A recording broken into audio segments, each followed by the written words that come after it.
꿈꾸는 사람 요셉의 이야기를 우리가 함께 좀 나누려고 합니다. 여러분 기대하시나요?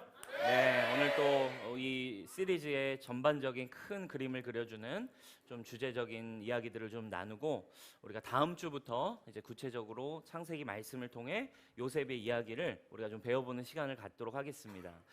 요셉은 여러분 하나님 앞에서 가장 아름다운 인생을 살았던 사람 중에 한 사람입니다.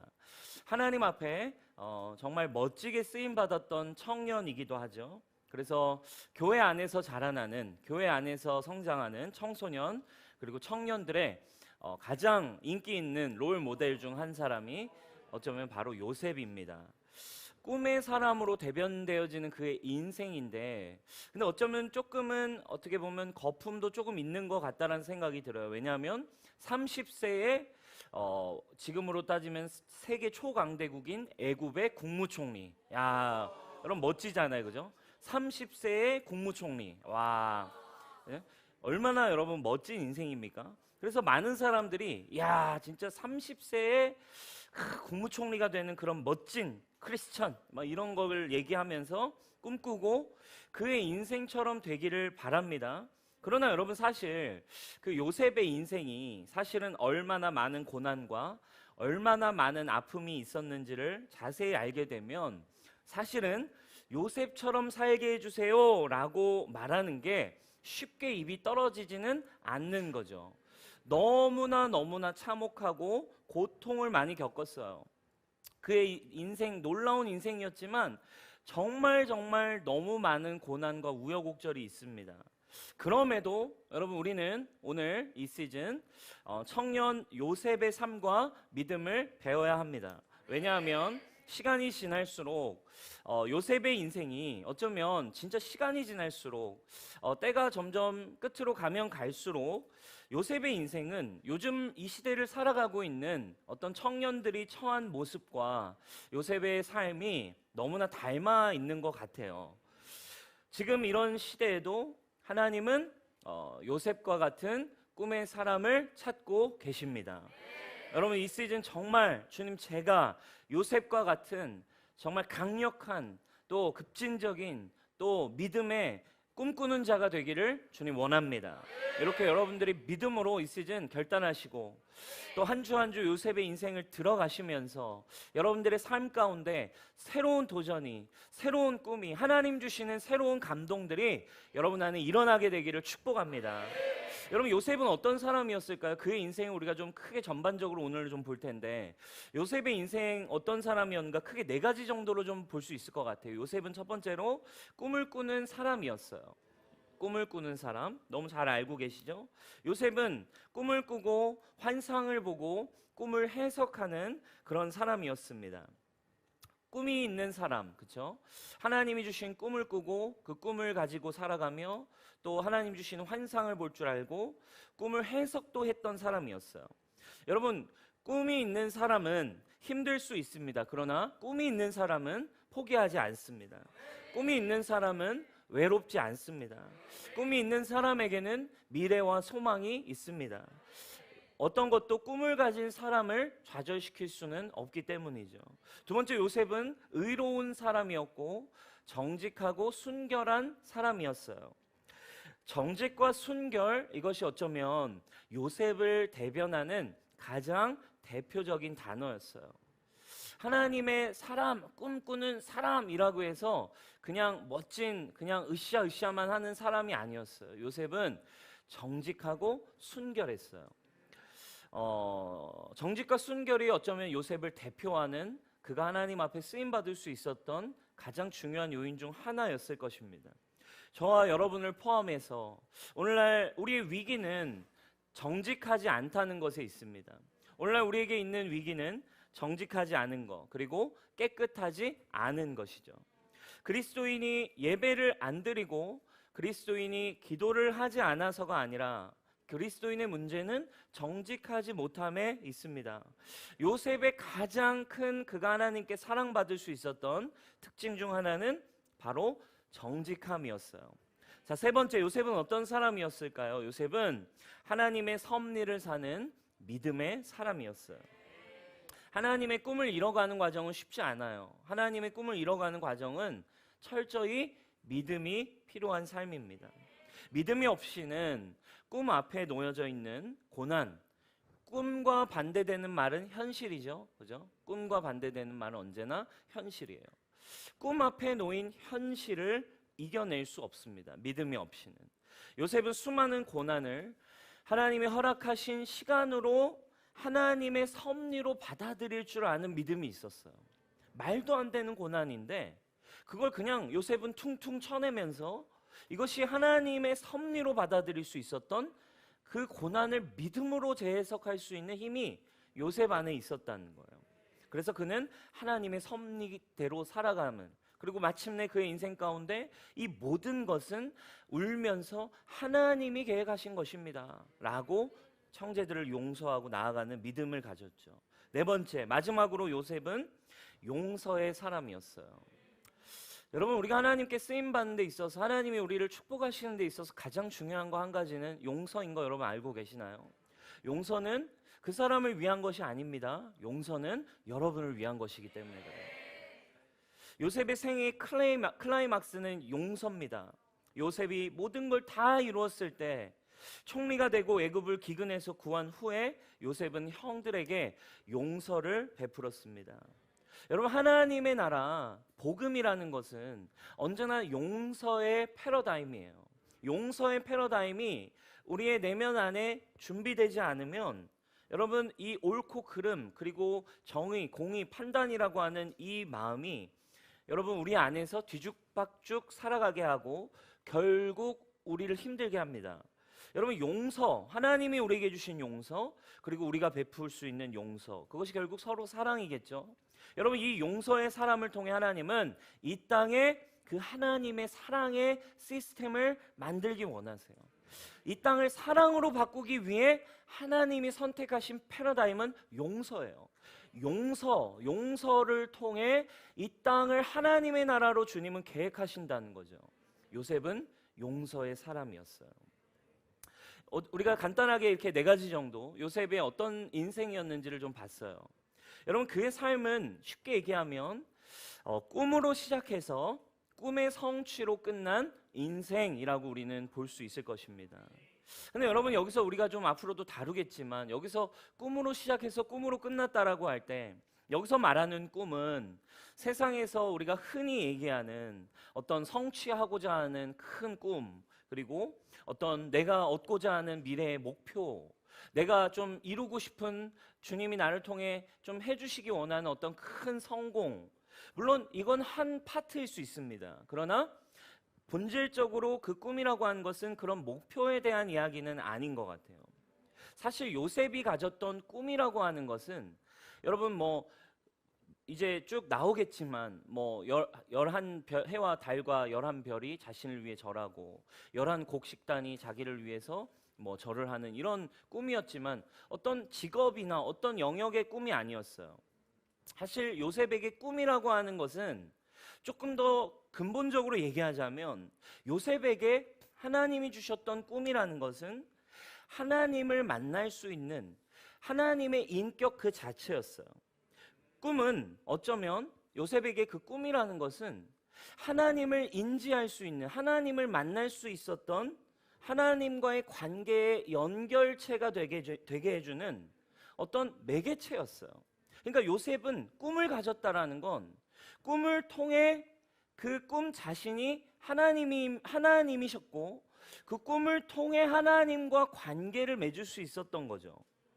여러분, 우리가 보게 될 요셉에 대한 이야기는 그냥 청년의 때에 여러분 큰 꿈을 좀 가지세요. 꿈을 가지고 가세요. 이거는 그 두 번째, 세 번째 이야기인 것 같아요. 먼저 첫 번째, 우리가 보게 될 요셉에 대한 이야기는 그냥 단순히 세상의 긍정적인 어떤 큰 목표와 좀 한 번 사는 인생, 멋진 이왕에 성공하고 잘 되는 꿈을 여러분 가지십시오. 어떤 이런 이야기를 먼저 우리가 해야 될 건 아닌 것 같아요. 요셉에 대한 이야기는 사실 우리에게 던지는 메시지가 있어요. 참혹한 현실 속에서도 하나님을 당신은 믿을 수 있는가를 질문하고 있어요. 참혹한 현실을 살아가는 그 청년 요셉이 꿈의 사람이었다라는 말은 꿈 때문에 내가 가진 목표 때문에 가질 수 있었던 수준이 아니에요. 왜냐하면 그의 인생은 꿈을 갖기에는 너무 말도 안 되는 어려움이 컸어요. 꿈을 펼치기에는 정말 이건 말도 안 되는. 근데 이거를 그냥 인간적으로 긍정적인 사고방식 정도로 우리가 이거를 꿈으로 가져가 버리면 이건 여러분 너무 슬픈 이야기가 돼 버립니다. 요셉이 꿈을 꿨다라는 이야기는 그가 어떤 어려운 현실에서도 하나님을 붙들고 하나님을 믿었다라는 것에 대한 문제입니다. 여러분 이 시대에 그래서 꿈을 꾸며 살아가라라고 말하면 굉장히 뜬구름 잡는 인생처럼 느껴질 수 있어요. 왜냐하면 꿈꾸기가 쉽지 않은 시대이고 꿈꾸는 게 굉장히 어렵고 현실을 추구하며 살아가기에도 벅찬 시대이기 때문에 그렇습니다. 근데 여러분 꿈꾸며 살아라는 말을 저는 오늘 첫 번째 시간 이렇게 바꾸고 싶어요. 만약 이 말을 꿈을 꾸며 하나님의 꿈을 꾸며 살아가라를 하나님만을 붙들고 살아라 라고 바꾼다면 여러분 어떻게 느껴지십니까? 참으로 어렵게 느껴질 수 있어요. 여러분 오늘 우리가 하나님의 꿈을 꾸는 사람이 되기 전에 레디컬 드리머가 되기 전에 우리는 한 가지를 같이 좀 질문해야 하는 것이죠. 이 힘들고 복잡한 세상 속에서 여러분 오늘도 끊임없이 찾아오는 우리 육신의 또 세상의 가치의 수많은 유혹들 속에서 수많은 실패가 가득하고 또 수많은 아픔이 가득한 성공만 있지 않죠? 실패가 더 많아요.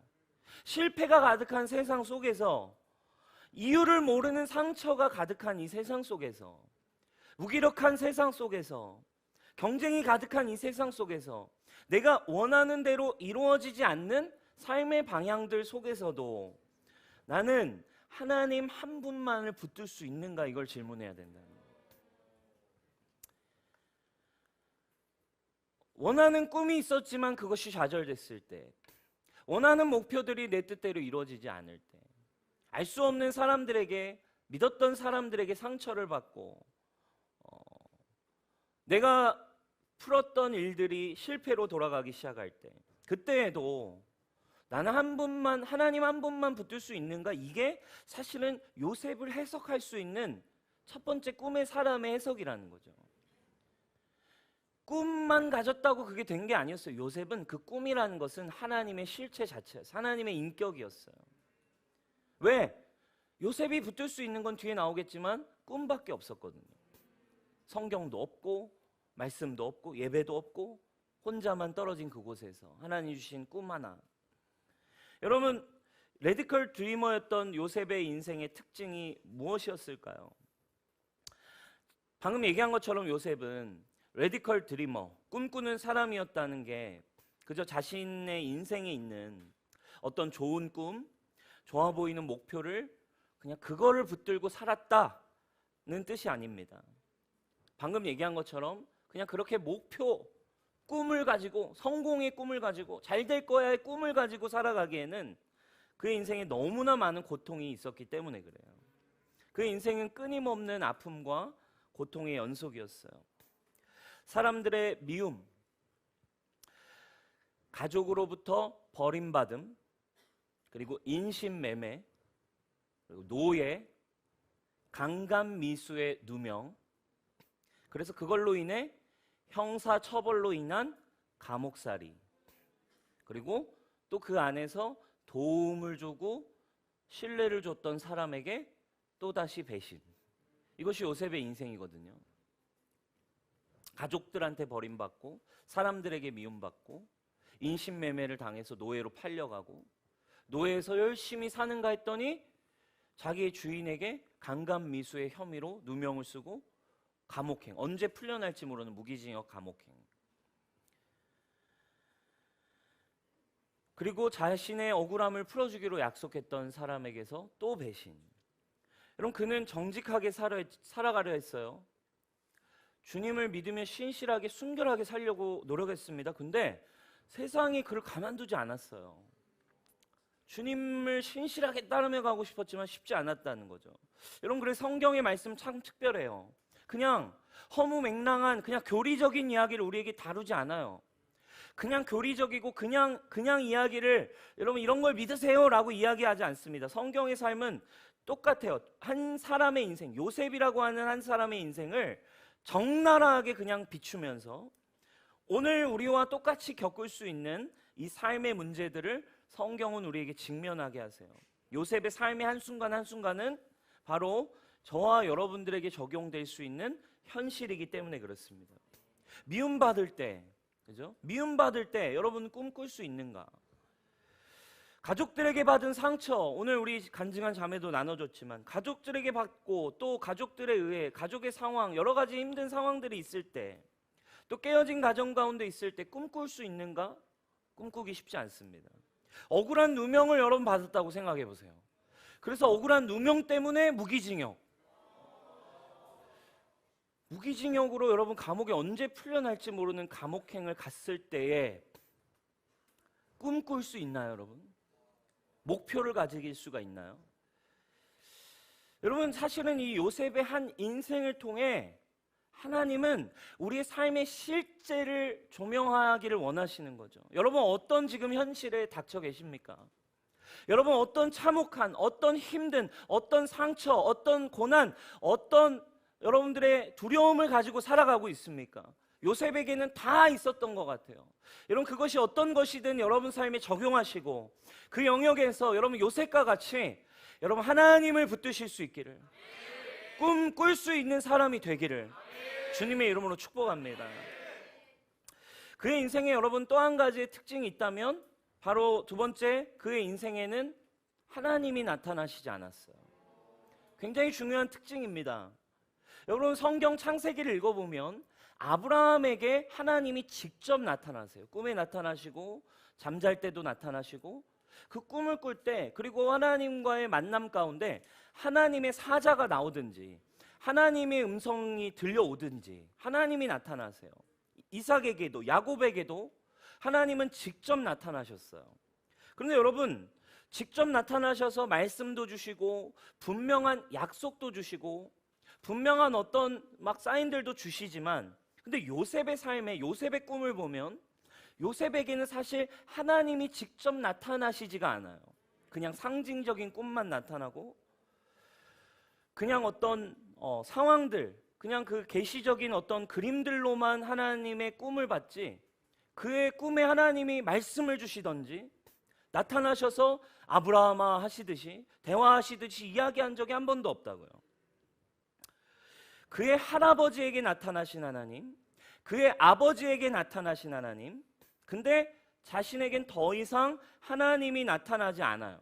그리고 현실과 고통의 문제만이 더하여집니다. 여러분, 이것은 우리에게 던지는 질문이 있어요.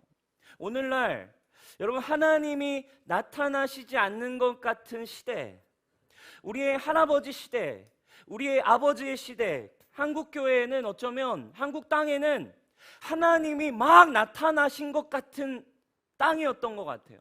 하나님이 이 한국에 막 나타나셔서, 한국 교회 가운데 나타나셔서 뭐 어마어마한 치유와 기적과 은사와 하나님의 축복과 하나님 나라의 역사들이 100만 명의 집회, 여러분 상상이 되세요? 여의도 광장에서 74년 엑스플로 100만 명이 모여서 밤낮으로 주님을 찾고 구했던 나라.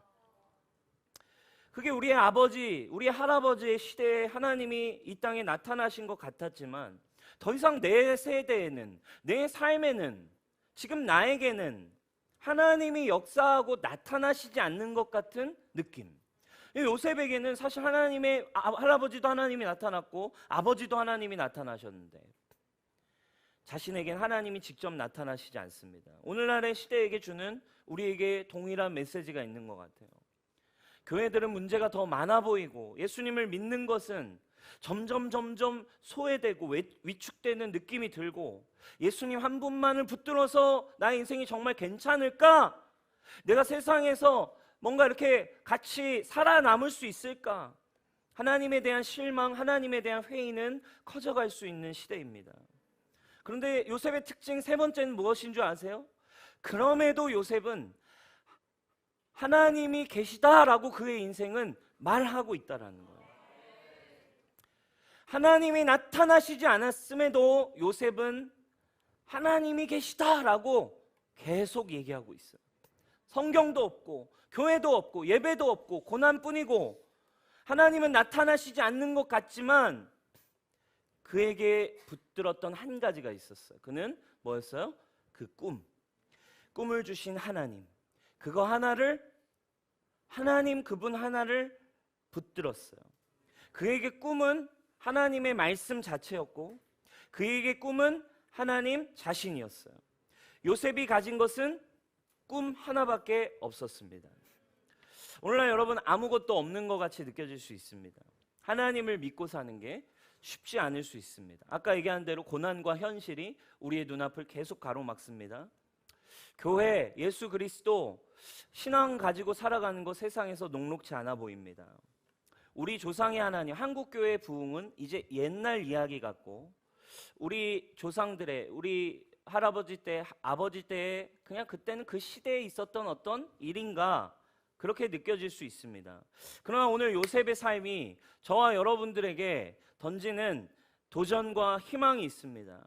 힘들고 어려워도 이 시대에 하나님이 한국교회에 더 이상 나타나지 않는 것 같이 느껴져도 여러분 우리에게도 한 가지가 있습니다. 바로 꿈을 붙들 수 있다는 것입니다.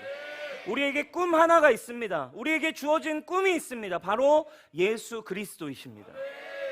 말씀이 육신이 되어 우리에게 오셨어요. 말씀이 육신이 되어 우리에게 오셨고 말씀을 우리 가운데 주셨습니다. 그리고 성령을 보내셨습니다.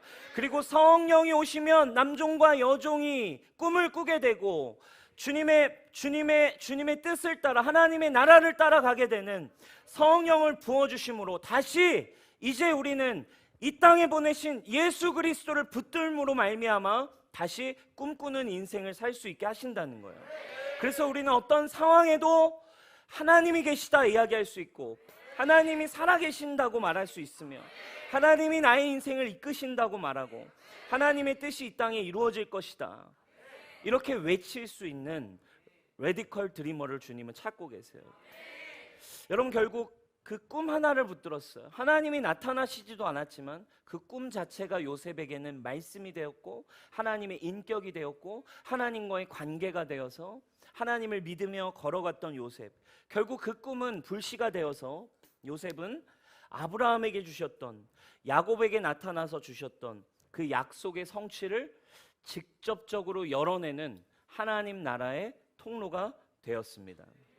사랑하는 여러분, 오늘 저와 여러분들의 삶 가운데 요셉과 같이 하나님이 주시는 그 아무것도 없다 할지라도 현실이 가득한 이 세상 속에 작은 꿈 하나, 그 꿈은 여러분들에게 작은 불씨이지만 그 꿈 예수 그리스도를 여러분들이 붙드신다면 저와 여러분들의 삶은 다시 레디컬 드리머로 이 세상을 향해 일어날 수 있는 청년으로 되시기를 주님의 이름으로 축복합니다.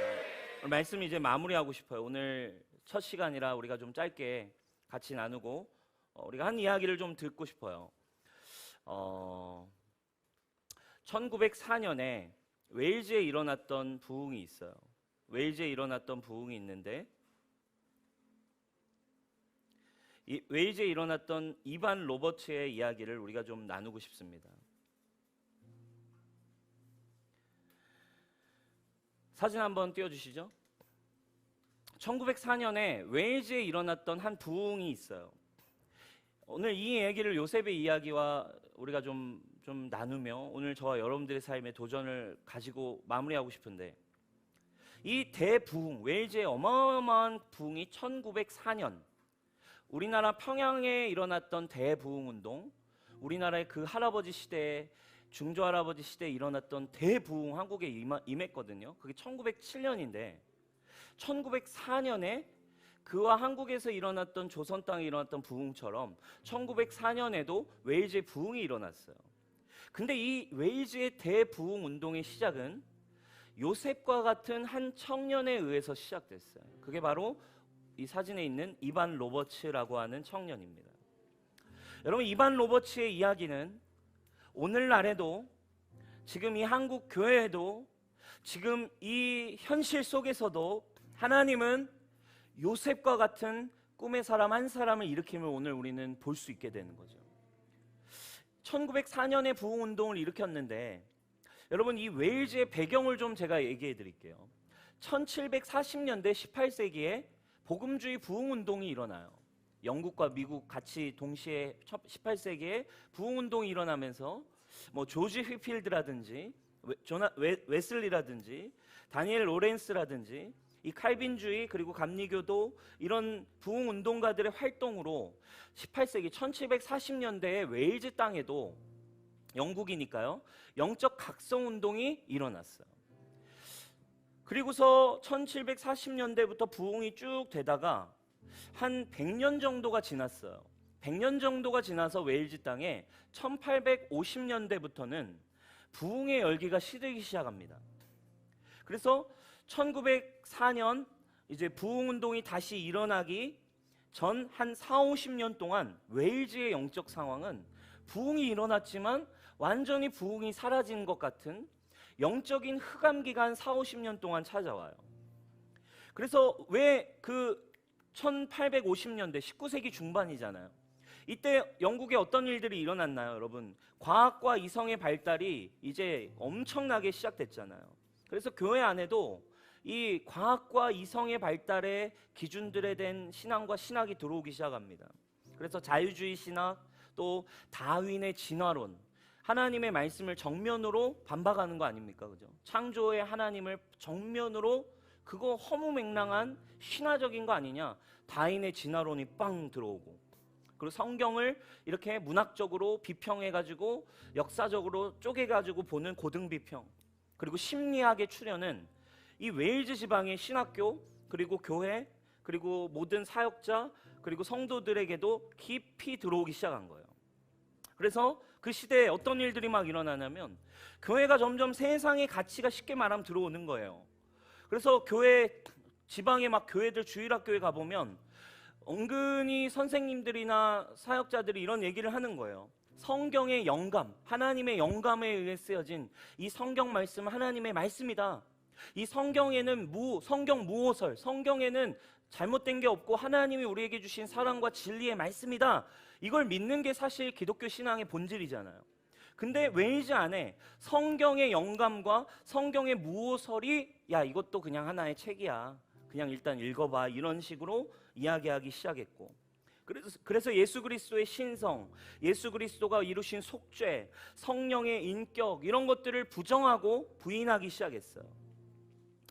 여러분, 그렇게 되니까 성경의 권위를 상실한 교회 안에서 선포되는 설교 메시지, 이런 것들은 더 이상 아무런 힘을 교회 안에 발휘할 수 없었죠. 다윈의 진화론이 과학계를 정복하기 시작했어요. 문학이 회의적이고 무신론적인 사상을 막 확산시킵니다. 세상에서 나오는 소설들, 세상에서 나오는 글들이 그 당시에 수많은 사람들의 청년의 마음에 무신론적 마음, 회의적인 마음, 막 이런 실존주의적인 생각, 이런 것들이 막 청년들 마음 안에 들어오기 시작합니다. 특별히 19세기 후반에 등장한 심리학이 종교를 주로 생물학적 반응으로 해석했어요. 그래가지고 사람들 마음 안에 예수 그리스도를 향해 일어나는 막 회심, 회개하고 예수 그리스도에게 구원의 감격을 회복하는 이런 막 회심의 사건을 본질적으로 통상적이고 미숙한 상태의 심리적 현상이라고 교회 안에서 은혜 받는 사람들을 치부하기 시작하는 거죠. 여러분, 이런 사회적이고, 여러분 비슷하지 않나요? 지금이랑, 그죠? 부흥이 일어났지만 세상의 가치와 이야기들이 교회 안으로 들어오는 거예요. 현실적으로, 야 세상적으로 보자. 이 변화들이 웨일즈 안에 들어오니까 당시만큼 웨일즈가 영적으로 침체되고 하나님에게서 멀어진 채 사람들이 교회를 떠난 시대도 웨일즈 역사상 드물었다고 해요. 그래서 신자라고 하지만 대부분이 명목상의 그리스도인들만 그 위기의 때에 가득 차기 시작합니다. 영적 생명력이 상실된 교회는 점점 병들어갑니다. 사람들은 하나님이 계시냐라고 말하기 시작하고, 야 하나님이 진짜 계신 거냐? 과학의 힘으로 설명해봐라. 이성적으로 얘기해봐라. 말이 되냐? 너는 그냥 심리적으로 힘든 상태인 거 아니냐? 뭐 이런 말들이 난무하기 시작하면서 사람들은 점점 교회를 떠나기 시작합니다. 이성으로, 과학으로, 자기의 생각과 자기가 믿는 것만을 믿겠다. 여러분, 이런 시대적인 상황에 침체가 막 시작되고 있던, 부흥이 일어났지만 침체로 가고 있던 그 웨일즈 교회 가운데 교계에 그래도 교회를 붙들고 있는 분들이 얼마나 기도를 했겠습니까? 그때 가장 필요한 게 무엇인가를 인식했던 분들이 부흥이 필요하다, 부흥이 필요하다라는 외침들이 나오기 시작했어요. 문헌을 보면 웨일즈 장로교 총회장이었던 에반 필립스라고 하는 목사님이 이런 설교의 글이 있어요. 부흥이야말로 지금 우리에게 가장 시급히 요청되는 일입니다. 그리고 이게 충족되지 않는다면 다른 모든 필요를 충족시키기 위한 노력은 허사가 될 것입니다. 또 다른 글에 보면 하늘로부터 임하는 성령의 임재가 이 교회에 다시 부어지지 않고는 이 교회는 다시 일어날 수 없습니다. 막 이런 부흥이 필요하다라는 말들이 나왔어요. 근데 막 설교도 있고 부흥이 필요합니다, 새로운 일이 필요합니다 라고 이야기하지만 웨일즈 교회는 점점 어려워지기 시작합니다. 하나님이 점점 나타나시지 않는 듯 보여요. 사람들은, 청년들은, 교회에 있던 사람들은, 다음 세대들은 점점 세상으로, 돈을 벌기 위해, 세상의 가치를 위해 달려가기 시작합니다. 그런데 여러분, 그 시대에 그 지금 배경을 이해하셔야 되는 거예요. 이 암흑기가 지속되던 이 시대, 하나님은 한 청년을 통해 새로운 일을 준비하고 계셨어요. 바로 이반 로버츠라고 하는 이 한 청년이었어요. 그는 전형적인 웨일즈의 광부의 아들로 태어납니다. 1870년대에 태어나요. 교회가 가장 암흑기의 시기를 걸어가던 그때 태어났지만 그래도 감사하게 신실한 크리스천 부모 밑에 태어나요. 그래서 12살 어린 나이에 돈을 벌어야 되니까, 가난한 소장농이니까 탄광에서 일을 합니다.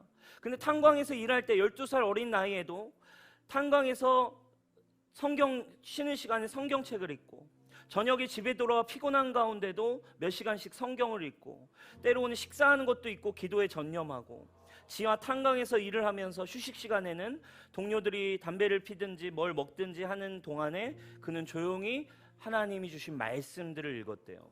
그렇게 그는 어린 시절, 청년의 시절, 청소년의 시절 서서히 하나님을 만나기 시작하고, 그 안에 하나님을 향한 부흥의 마음들이 서서히 일어나기 시작합니다. 부흥이 일어나기 몇 달 전 그는 특별한 하나님으로부터의 영적인 체험을 하게 돼요. 그는 리뷰 오브 리뷰스 언론사의 편집장인 스테드와의 인터뷰에 자기가 그 부흥 직전에 일어났던 하나님이 주셨던 일들에 대해 이렇게 기술합니다. 제가 가져왔어요. 제가 읽어드릴게요. 한번 띄워주세요. 아주 오랫동안 나는 기독교의 실패에 대한 생각 때문에 나의 영혼과 심령이 상당히 괴로웠다. 그러나 내가 이 문제로 대단히 깊은 기도를 드린 후 어느 날 밤 나는 깊이 잠들었다. 그런데 새벽 1시에 갑자기 나는 잠에서 깨어났고, 전능하신 하나님 바로 면전에서 말할 수 없는 기쁨과 경외에 찬 나를 발견했다. 그리고 4시간 동안 마치 한 사람이 그의 친구와 얼굴을 맞대고 이야기하는 것처럼 나는 하나님과 대면하여 말하는 특권을 가졌다. 5시에 나는 마치 내가 다시 이 땅으로 돌아온 것만 같았다. 그리고 나는 그날 새벽만 아니라 3개월 혹은 4개월 동안 거의 매일 아침 그 같은 것을 경험했다.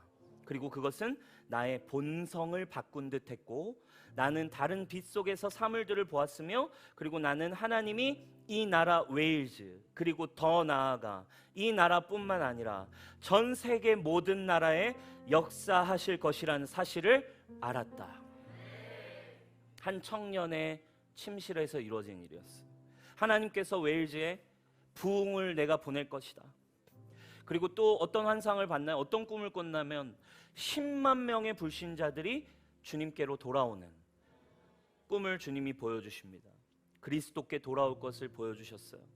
로버츠는 10만 명을 그리스도께로 인도하라는 이 비전을 학교에 가고 교회에 가서 나눕니다. 사람들이 그냥 무슨 그런 소리를 하냐고, 무슨 뜬구름 잡는 소리를 하고 있냐고, 무슨 그런 부흥을 이야기하냐고, 너 그냥 청년, 열정 있는 청년이구나 하면서 외면하기 일쑤였어요.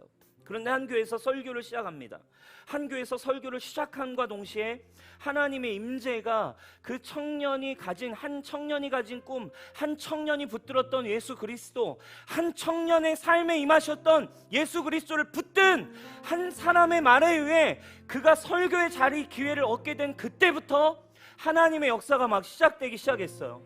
그의 설교가 그때부터 1904년 그때부터 한 달 동안 시작됩니다. 30일 만에 3만 7천 명이 회개해요. 5개월 만에 웨일즈 전역에서 10만 명의 사람들이 예수님께 돌아왔어요. 그가 다니는 곳마다 여기저기 기도 모임과 집회가 열리기 시작했어요. 그토록 짧은 기간에 그토록 강하게 부흥운동의 역사가 웨일즈 전역으로 확산이 될 수 있을까 의심스러울 정도로 부흥의 불길은 어마어마하게 확산되어 갑니다. 은혜를 받은 수많은 청년과 복음 집회자들이, 복음 전도자들이 여러 곳에서 집회를 열었어요. 그리고 집회가 열린 곳마다 그 도시 가운데 그렇게 흑암으로 그렇게 회의적이던 도시마다 청년들의 가슴에 불이 다시 지펴지기 시작했어요. 예수 그리스도를 주로 영접하고 나에게 유일한 소망은, 나의 생명은 예수 그리스도 외에 없구나라는 초자연적인 성령만이 하실 수 있는 구원의 역사가 일어나기 시작했대요. 이 위대한 부흥의 주역은 평범한 광부, 평범한 청년이었어요. 그러나 성령은 그에게 예수님을 만나게 하셨고 예수 그리스도가 꿈이 된 그 이반 로버츠를 통해 웨일즈의 새로운 하나님 나라가 시작됐습니다. 어떤 일이 일어났을까요? 여기저기 술집에서, 무엇보다도 사람이 있는 곳이면 어느 곳이나, 가정이나 일터나 상점이나 선술집이나 어느 곳이든 사람들 안에 성령님을 사모하는 마음이 일어나니까 그게 술집이든 그게 어디든 마시고 먹고 대화하고 사람이 있는 모든 곳에 사람들 안에 하나님이 지금 나와 함께 하실 거야, 하나님이 지금 너에게도 역사하실 거야, 하나님이 우리 가운데 임재하실 거야 라는 이 임재의식과 거룩하신 하나님을 향한 그 주님을 향한 경외의 마음들, 갈망의 마음들이 어느 곳에나 팽배해 있었어요. 그래가지고 술집과 극장들이, 그 부흥이 일어났던 시즌에 술집들이 문 닫고 극장들이 문을 닫고 성령에 사로잡히는 그 부흥의 물결이 영국 전체로 흘렀고 노르웨이로, 아프리카로, 그리고 바로 한국의 조선 땅까지, 그리고 1907년 평양의 대부흥까지 연결됐어요. 1900년대 이 아주사에서 시작된, 또 웨일즈에서 시작된 이 부흥은 하나님이 흑암의 시대, 그러니까 그 20세기 초 19세기 요 시대는 진짜 교회가 완전히 처참하게 세상에 의해 깨지는 시대였어요. 부흥이 일어났었지만 이제 과학이 발달되고 문명이 발달되고 사람의 이성이 높아지기 시작하면서 교회가 깨어지고 어려워지던 그 시대에, 하나님이 나타나시지 않은 것 같은 시대에 하나님은 언제나 하나님의 사람들에게 예수 그리스도를 붙든 한 사람들을 일으키셔서 그곳에 하나님은 부흥을 일으키셨어요. 사랑하는 여러분, 우리 뉴송교회가 회복을 넘어서서 이제는 부흥을 꿈꿀 수 있는 교회가 되길 바랍니다. 하나님이 주신 생명 때문에 그 하나님의 나라를 향한 열망을 가진, 꿈을 가진 부흥을 이야기할 수 있는 교회가 되길 바라요. 이 홍대라고 하는 도시가 정말 우리는 바뀌는 것을 보기 원합니다. 웨일즈 하나님의 나라가 시작됐어요. 사랑하는 여러분, 여러분 어떤 생각을 가지고 계십니까? 지금 여러분들의 삶이 어떠십니까? 지금 여러분들의 삶, 현실이 가득하고 고독이 가득하고 너무나 어렵고 깨어진 게 많고 하나님이 나타나시지 않는 것 같고, 요셉도 그랬어요. 이반 로버츠도 그랬습니다. 그러나 그들이 붙들 수 있는 한 가지가 있었어요. 꿈이었어요. 그 꿈은 바로 하나님 자신이었고, 이 시대 저와 여러분들에게 성령을 보내신 이 시대에는 우리가 가질 수 있는 꿈, 예수 그리스도를 만나는 자들에게는 진정한 꿈이 회복되는 줄 믿으시기 바랍니다. 예수를 붙잡은 사람들, 그들은 레디컬 드리머가 되었습니다. 한국교회, 그래서 여러분 또 부흥이 일어났지만 한국교회 또 얼마나 다시 전쟁이 일어나고 얼마나 어려워졌습니까? 전쟁이 터지고 완전히 폐허가 된 한국교회, 한국 땅, 그죠? 1950년대 한국전쟁을 기점으로 뭐 어마어마한 폐허가 된 이 땅에 다시 한국교회 안에 가난하고 힘들고 아무것도 없는 한국교회에 예수 이름 하나 붙잡는 청년들, 예수 이름 하나 붙잡은 한 사람 한 사람들을 주님이 세우기 시작했어요. 그리고 예수를 붙잡았던 한국교회 가운데, 한국 땅 가운데 이렇게 십자가가 많이 생길 수 있게 한국교회에 주님은 부흥을 다시 주셨습니다. 아무것도 없던 인생이 예수를 붙잡을 때 그곳은 부흥의 시작이 되는, 꿈이 시작되는 그 자리가 되어질 것입니다. 사랑하는 여러분, 지금 여러분들의 자리는 어떻습니까?